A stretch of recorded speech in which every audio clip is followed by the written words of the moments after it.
Current के दूसरे class में आप सभी का स्वागत है। आज के सेशन में हम लोग किन टॉपिकों की चर्चा करने जा रहे हैं। आज के सेशन में सबसे पहले करंट के अंतर्गत हम लोग कुछ टॉपिक की चर्चा करेंगे, जिसमें एक टॉपिक होगा आपको लोकतंत्र सूचकांक। लोकतंत्र सूचकांक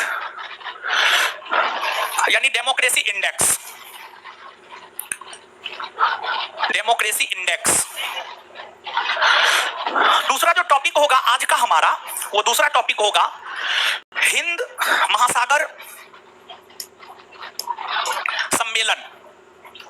हिंद महासागर सम्मेलन। और तीसरा जो टॉपिक होगा ओलेग कोनोनेंको। ओलेग कोनोनेंको अंतरिक्ष यात्री का नाम है। और फिर चौथा जो टॉपिक होगा आज का म्यांमार। और फिर पांचवा टॉपिक की अगर हम लोग बात करें तो पांचवा टॉपिक भारत रत्न पुरस्कार। भारत रत्न पुरस्कार। तो आज के सेशन में अगर देखा जाए तो जो हम आपको सिलेबस पिछले क्लास में जो हम आपको सिलेबस बतलाए हैं, सिलेबस में टोटल 20-21 टॉपिक हमने आपको बतलाया है। उन 20-21 टॉपिक में से एक सम्मेलन वाले टॉपिक की चर्चा करने जा रहे हैं, एक सूचकांक वाले टॉपिक की चर्चा करने जा रहे हैं, और एक विज्ञान और अंतरिक्ष वाले टॉपिक की चर्चा करने जा रहे हैं, और एक पुरस्कार वाले टॉपिक की चर्चा करने जा रहे हैं।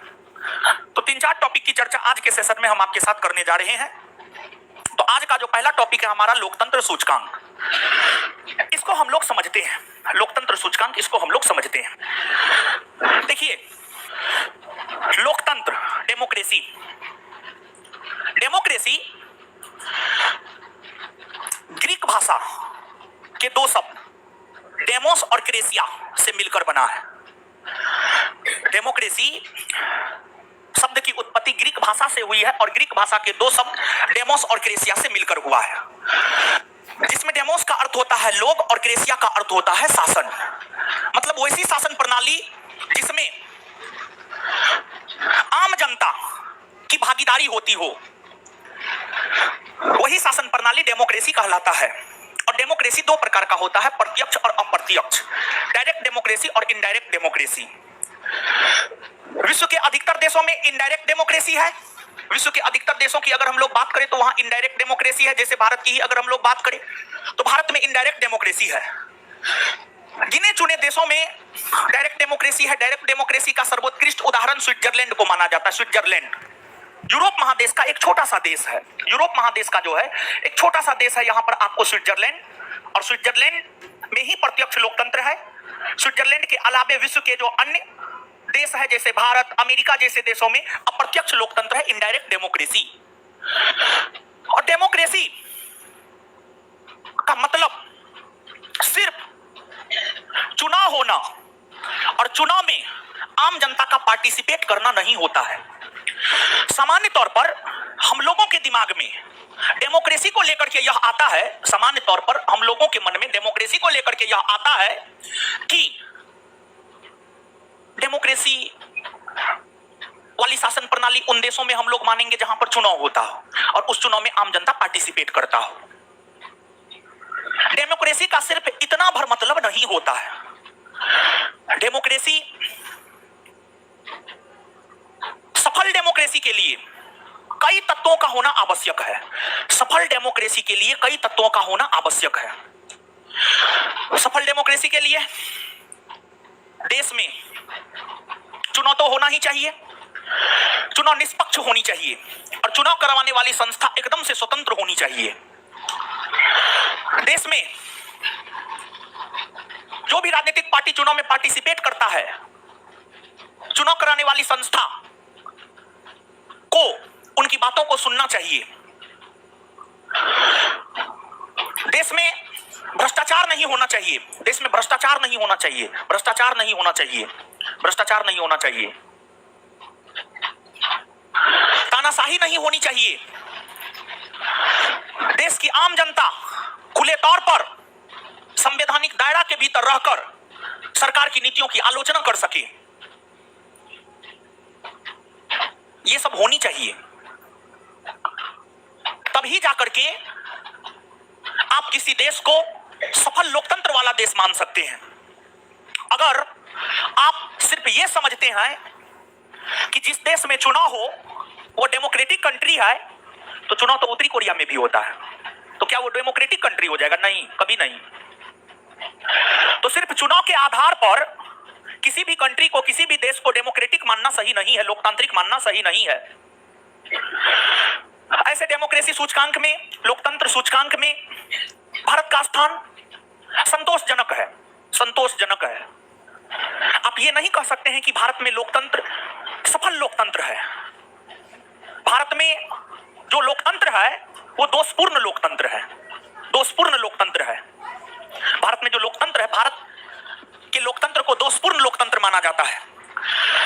देखिए, जो लोकतंत्र सूचकांक है, यह सूचकांक ब्रिटेन में एक संस्था है, the economic intelligence unit. Britain में एक संस्था है, ब्रिटेन में स्थित एक संस्था है, उसका नाम है the economic intelligence unit. Short में इसको हम लोग EIU कहते हैं, EIU, the economic intelligence unit. Britain की यही संस्था लोकतंत्र सूचकांक जारी करती है, और इस सूचकांक में इस संस्था के द्वारा 0 अंक से लेकर के 10 अंक तक प्रदान किया जाता है। 0 अंक से लेकर के 10 अंक तक प्रदान किया जाता है। जो अच्छे लोकतांत्रिक देश होते हैं, अच्छे लोकतांत्रिक देश उन देशों को माना जाता है जिसको 8 अंक या उससे ज्यादा अंक प्राप्त होता है। देखिए, जैसे क्लास में रैंकिंग दिया जाता है ना, टॉपर को पहला, दूसरा, तीसरा, वैसे ही लोकतंत्र सूचकांक में यह संस्था अंक देता है। 0.5, 1, 1.5, 2, 3, 5, 6, 7, 8, 9 पॉइंट समथिंग। तो यह संस्था जिस देश को जितना अधिक अंक देता है, वह देश उतना सफल लोकतांत्रिक देश माना जाता है, उतना सफल लोकतांत्रिक देश माना जाता है। और एक क्राइटेरिया है कि अगर 8 या उससे ज्यादा अंक किसी देश को मिला है तो वह सफल लोकतांत्रिक देश माना जाता है, सफल लोकतांत्रिक देश माना जाता है। अगर किसी देश को 8 से कम अंक मिला है तो वह दोषपूर्ण लोकतंत्र वाला देश माना जाता है। और लोकतंत्र सूचकांक हाल फिलहाल में 15 फरवरी 2024 को जारी हुआ, 15 फरवरी 2024 को जारी हुआ। और यह लोकतंत्र सूचकांक वर्ष 2023 को आधार बनाते हुए जारी किया गया है। वर्ष 2023 को आधार बनाते हुए यह सूचकांक 15 फरवरी 2024 को जारी किया गया है। इस सूचकांक में भारत को जो अंक मिला है 7.18, 8 से कम जिसको भी अंक मिला है वो देश दोषपूर्ण लोकतंत्र की श्रेणी में आता है। तो भारत को इस सूचकांक में 2024 में जारी हुए सूचकांक में 7.18 अंक मिले हैं, अर्थात भारत में दोषपूर्ण लोकतंत्र है। भारत में लोकतंत्र है लेकिन उस लोकतंत्र में कुछ कमियां है, भारत में लोकतंत्र है लेकिन उस लोकतंत्र में कुछ कमियां है।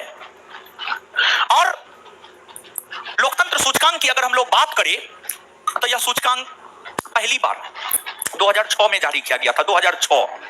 और 2006 से लेकर के यह सूचकांक लगातार जारी किया जाता रहा है। और लोकतंत्र सूचकांक 2023 में विश्व के 167 कंट्री, विश्व के 167 देशों को शामिल किया गया है, विश्व के 167 देशों को शामिल किया गया है। और विश्व के जो 167 देशों को शामिल किया गया है उसमें पहला स्थान की अगर हम लोग बात करें तो पहला स्थान मिला है नॉर्वे को, पहला स्थान मिला है नॉर्वे को। यूरोप महादेश का एक देश है नॉर्वे। फिर दूसरा स्थान की अगर हम लोग बात करें तो दूसरा स्थान मिला है न्यूजीलैंड को, दूसरा स्थान मिला है न्यूजीलैंड को। और फिर तीसरे स्थान की अगर हम लोग बात करें तो तीसरा स्थान मिला है आइसलैंड को, तीसरा स्थान मिला है आइसलैंड को।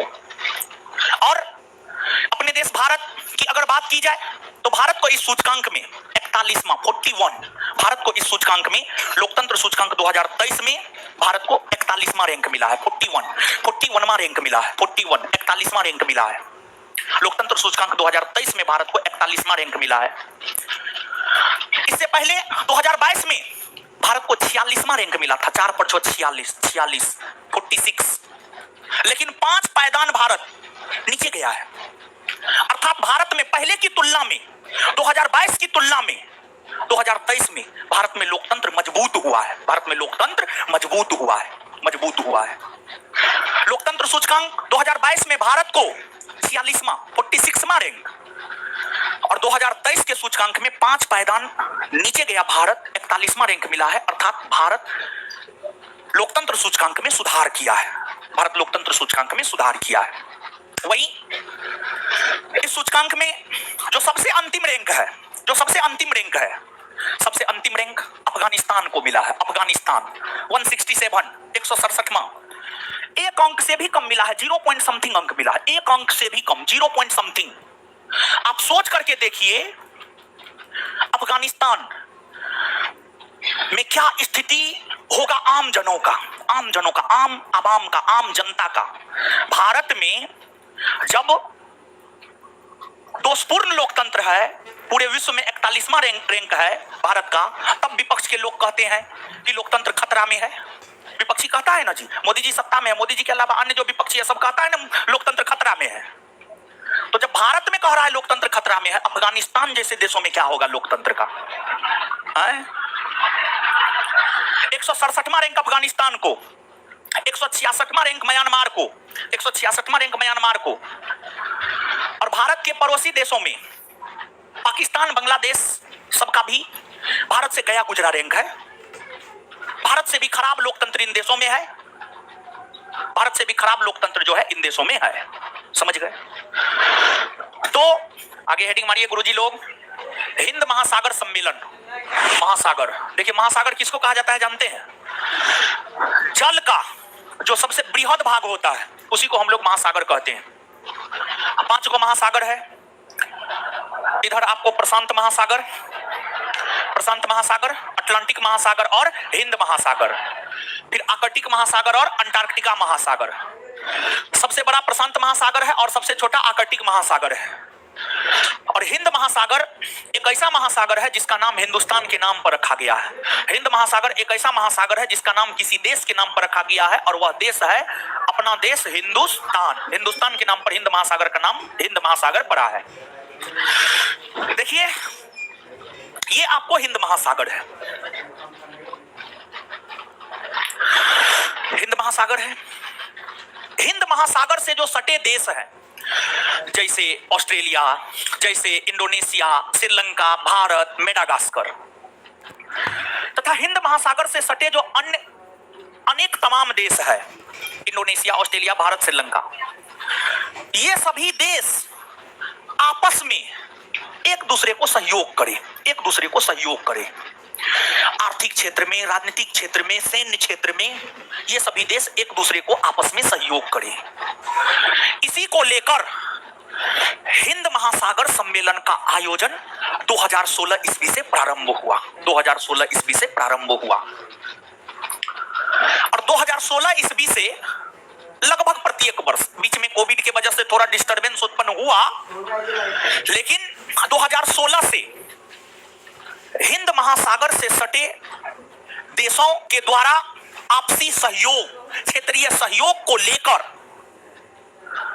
सम्मेलन आयोजित किए जाते रहे हैं, जिसमें पहला हिंद महासागर सम्मेलन 2016 में सिंगापुर में आयोजित हुआ था। यहां पर मलेशिया के नीचे आइएगा तो यहां पर एक छोटा सा देश है सिंगापुर।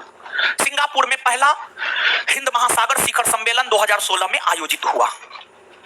हाल में 9-10 फरवरी 2024 को 9-10 फरवरी 2024 को हिंद महासागर सम्मेलन के 7वें संस्करण का आयोजन हुआ, यानी 7वां हिंद महासागर सम्मेलन का आयोजन हुआ। और इसका आयोजन ऑस्ट्रेलिया के पर्थ नामक शहर में हुआ था। ऑस्ट्रेलिया में पर्थ, सिडनी जैसे प्रमुख शहर है, ऑस्ट्रेलिया के पर्थ नामक शहर में हुआ था। ऑस्ट्रेलिया के पर्थ नामक शहर में इस सम्मेलन का आयोजन हुआ और इस सम्मेलन का थीम था अस्थाई और सतत हिंद महासागर की ओर। इस सम्मेलन का थीम था अस्थाई और सतत हिंद महासागर की ओर, हिंद महासागर की ओर। और यह सम्मेलन ऑस्ट्रेलिया के पर्थ में भारतीय विदेश मंत्रालय के सहयोग से इंडिया फाउंडेशन नामक संस्था के द्वारा आयोजित किया गया था। भारतीय विदेश मंत्रालय के सहयोग से इंडिया फाउंडेशन नामक संस्था के द्वारा ऑस्ट्रेलिया के पर्थ में 7वां हिंद महासागर सम्मेलन का आयोजन किया गया। और भारतीय विदेश मंत्रालय के सहयोग से यह सम्मेलन ऑस्ट्रेलिया के पर्थ में हुआ था। तो भारत के विदेश मंत्री एस जयशंकर इस सम्मेलन के उद्घाटन करता थे और भारत का प्रतिनिधित्व एस जयशंकर ने ही किया, भारत का प्रतिनिधित्व एस जयशंकर ने ही किया। यही है मुख्य तौर पर सम्मेलन से पूछा जाता कौन सम्मेलन कहां हुआ है, कहां हुआ। जैसे ब्रिक्स का 2023 में सम्मेलन कहां हुआ, 2024 में कहां हुआ, या अन्य संगठनों का। तो आपसे पूछा जा सकता है कि 2024 में